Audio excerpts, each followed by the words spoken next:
हर चमकती हुई चीज सोना नहीं होती। हाँ, क्योंकि अब वो चांदी है।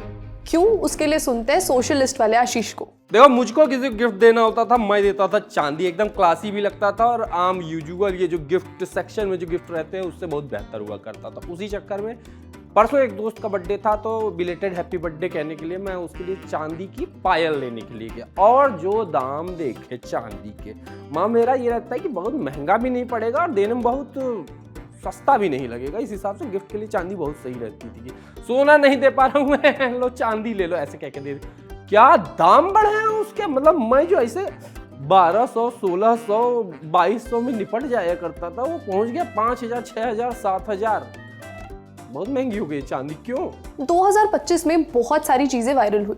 तानिया मित्तल के पास बॉडीगार्ड कितने हैं, कोल्ड प्ले कॉन्सर्ट, और आपसे प्यार कोई क्यों करेगा वाले पूकी बाबा, और एक और चीज सोना और चांदी। 1 किलो चांदी आज यानी 29 दिसंबर को 2,58,000 पर है। ऐसा क्यों हुआ? ऐसा कब तक होता रहेगा? आज पता करेंगे सिल्वर के दाम की पूरी कहानी। हाय, मैं हूं श्रुति और आप देख रहे हैं खर्चा पानी, जहां हम बनाते हैं इकोनॉमिक्स को simple. Brought to you by Wari Solar and SBI Life Insurance. वारी रेडियंस सोलर किट, रूफटॉप में आने वाली हर मुश्किल का जवाब। सबसे पहले फ्रेश डेटा, आज यानी 29 दिसंबर को 1 किलो चांदी 2,58,000 क्रॉस कर चुकी है। और आपको बता दें कि 27 दिसंबर को ये 2,62,000 पर थी, और ज़्यादा पहले नहीं, बस 5 दिसंबर को ही चांदी 1,87,000 थी। आप ही देख लीजिए, 20 दिन में लगभग 70,000 रुपये का उछाल। आपको पता है इंडिया में 2025 में चांदी कितना परसेंट बढ़ी? 175%, 175, 2 गुना से भी ज़्यादा। पिछले 10 दिनों का ट्रेंड देखते हैं। आप इसमें देख सकते हैं कि 10 दिन में ही चांदी 20% बढ़ चुकी है। 2026 में क्या होगा ये भी जानेंगे, पर इससे पहले जानेंगे कि चांदी के इस रिकॉर्ड लेवल परफॉर्मेंस के पीछे कारण क्या है। पहला ये कि अमेरिका की ब्याज दरें यानी इंटरेस्ट रेट्स कम हो रही हैं। जानकार कहते हैं कि दुनिया का सबसे पावरफुल बैंक अमेरिका का फेडरल रिजर्व है। जैसे इंडिया में आरबीआई होता है, वैसे अमेरिका में फेड।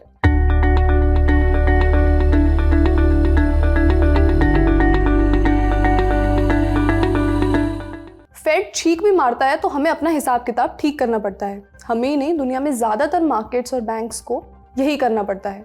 पिछले कुछ महीनों में इस रिजर्व ने इंटरेस्ट रेट्स कम करना शुरू किया था। अगर आप बैंक में पैसे रखते हैं तो ब्याज दर कम होने का मतलब क्या होता है?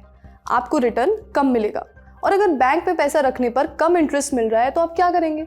पैसा कहीं और लगाएंगे। इसीलिए दुनिया में ज़्यादातर इन्वेस्टर्स इस साल सोने और चांदी की तरफ गए। खबरें बता रही हैं कि 2026 में फेड और भी रेट कट कर सकता है। अब अगर इंटरेस्ट रेट 0% या 1%, इस हिसाब से अगर रिटर्न मिलेगा और सिल्वर का रिटर्न 180% मिलेगा तो ऑब्वियस है कि सिल्वर की डिमांड आसमान छू जाएगी। लेकिन सिल्वर की डिमांड और भी वजहों से बढ़ रही है। दूसरा कारण है, अमेरिका ने चांदी को क्रिटिकल मेटल अनाउंस किया है। नवंबर 2025 में अमेरिकी सरकार ने चांदी को अपनी क्रिटिकल मिनरल लिस्ट में डाल दिया। इसका मतलब ये होता है कि अमेरिका कह रहा है कि चांदी सिर्फ ज्वेलरी बनाने के लिए नहीं है, राष्ट्रीय सुरक्षा के लिए भी जरूरी है। Yes, national security. ऐसा इसलिए क्योंकि चांदी आजकल की हाई टेक्नोलॉजी वर्ल्ड में बहुत ज़रूरी है। सोलर पैनल से लेकर मिसाइल सिस्टम तक। अगर आज एक देश के पास चांदी नहीं हो तो उसका सारा ग्रीन एनर्जी का सपना टूट सकता है। सुरक्षा का तो टूटेगा ही सही। इसलिए अब अमेरिका ने अपना चांदी का रिजर्व बढ़ाना शुरू किया। जब सरकार खरीदने लगी तो कंपनियां भी खरीदने लगी कि कब सप्लाई कट जाए। इसको होर्डिंग भी कहते हैं, हिंदी में जमाखोरी कहते हैं। और जब सब लोग एक ही चीज़ खरीदने लगे तो कीमत तो बढ़ेगी। ऐसे में एक और कारण आता है, चाइना करेगा चांदी एक्सपोर्ट्स की कटौती। ये सबसे ज़रूरी कारण है इन बढ़ते दामों का। 1 जनवरी 2026 से चाइना चांदी के एक्सपोर्ट्स पर लाइसेंस सिस्टम शुरू करने वाला है। यानी जो भी कंपनी चीन से चांदी बाहर भेजना चाहेगी उसे सरकार से एक स्पेशल एक्सपोर्ट लाइसेंस लेना पड़ेगा। चाइना के इस एक्सपोर्ट रूल पर इलॉन मस्क का एक ट्वीट भी आया। उन्होंने कहा कि ये कोई अच्छी बात नहीं है, सिल्वर बहुत सारी इंडस्ट्रीज़ में यूज़ होता है। इस एक्सपोर्ट लाइसेंस के हिसाब से ये सिर्फ बड़ी स्टेट सपोर्टेड या सरकार से अप्रूव कंपनियों को ही मिलेगा। बड़ी कंपनियां जिनका सालाना प्रोडक्शन कम से कम 80 टन होगा। इस वजह से चाइना के स्मॉल और मीडियम एक्सपोर्टर्स इस लाइसेंस की रेस से बाहर हो जाएंगे और ग्लोबल सप्लाई भी हिट करेगी। और आपको मालूम ही है कि चाइना दुनिया की पूरी सिल्वर सप्लाई का लगभग 60% कंट्रोल करता है। तो आप सोच सकते हैं कि ऐसे कंट्रोल्स के बाद दामों का क्या हो सकता है, बढ़ेगा। अगला कारण है, चांदी की डिमांड बढ़ी है लेकिन पूरी नहीं हो रही है, सप्लाई उतनी नहीं है। अब चांदी की ज़रूरत बढ़ क्यों रही है? पहला है सोलर पैनल। दुनिया भर में सोलर पैनल की ज़रूरत बढ़ रही है। सिल्वर इंस्टीट्यूट और कई इंडस्ट्री रिपोर्ट्स के अनुसार एवरेज सोलर पैनल, जो कि लगभग 2 मीटर स्क्वायर का होता है, उसमें करीब 20 ग्राम चांदी लगती है। ये सिल्वर पेस्ट के फॉर्म में पीवी सेल्स में यूज़ होता है। इसके अलावा इलेक्ट्रिक कार में भी चांदी लगती है। एक इलेक्ट्रिक कार में करीब 25 से 50 ग्राम तक चांदी लगती है। मॉडल और उसकी टेक्नोलॉजी पर भी ये सब डिपेंड करता है। दुनिया इलेक्ट्रिक व्हीकल की तरफ बढ़ रही है तो चांदी की ज़रूरत भी ऑब्वियसली बढ़ रही है, लेकिन सप्लाई टूट रही है। क्यों? वो हमने आपको पहले बता ही दिया, China and America and all. अब डिमांड वाली चीज़ की सप्लाई में कमी होती है तो जाहिर है कि दाम बढ़ेंगे, इस बार भी बढ़े। पर क्या चांदी एक नया सोना है? इस silver is the new gold, ऐसा कह सकते हैं? देखिए, सोना और चांदी दोनों की कीमतें बढ़ रही हैं, लेकिन कारण अलग अलग हैं। सोना क्यों बढ़ता है? जब दुनिया में डर होता है, इंस्टेबिलिटी का दौर होता है, वॉर का माहौल होता है, स्थिरता की कमी होती है। सोना इन्वेस्टर्स को वो सिक्योरिटी देता है। और चांदी क्यों बढ़ती है? चांदी बढ़ती है क्योंकि इंडस्ट्री में ज़रूरत है।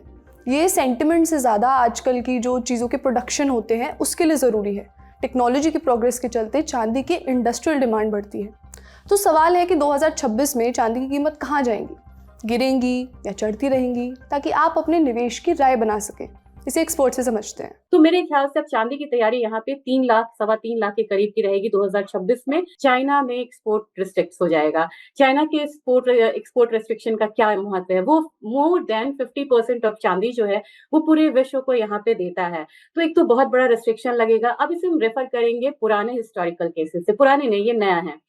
सोने में चाइना ने यहाँ पे एक्सपोर्ट को रिस्ट्रिक्ट करा था, तो हम लोगों ने अगले साल क्या होता हुआ देखा। 2025 में सोने की जो रिटर्न थी वो करीब 80% थी।